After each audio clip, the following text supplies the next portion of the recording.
GTO Spring មកទឹកពុកម៉ែបងប្អូនគ្នាបាទថ្ងៃនេះហាងហេខ្ញុំបានកាត់ចូល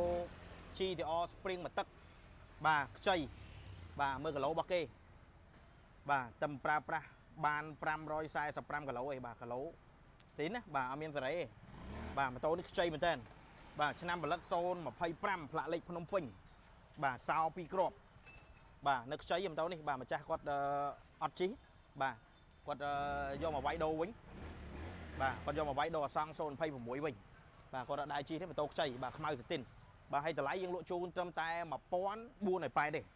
បាទ1480បាទសោ2គ្រាប់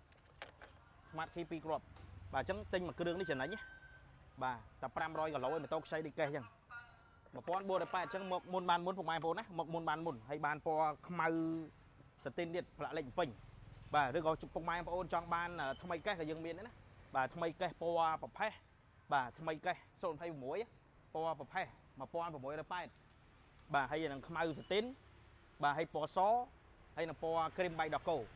បាទអញ្ចឹងចង់បានថ្មីក៏បានចង់បានមួយទឹកក៏បានហើយមួយទឹកមានតែមួយបើថាថ្មីយើងមានច្រើនបាទហើយបើសិនតែថ្មីនេះរំលោះតែមួយខែ50ឯណាអាចតាក់តមកបានបាទមួយទឹកនេះរំលោះមួយខែ40ឯបាទអញ្ចឹងចង់បានតាក់តមកបាទអរគុណច្រើនបាយបាយ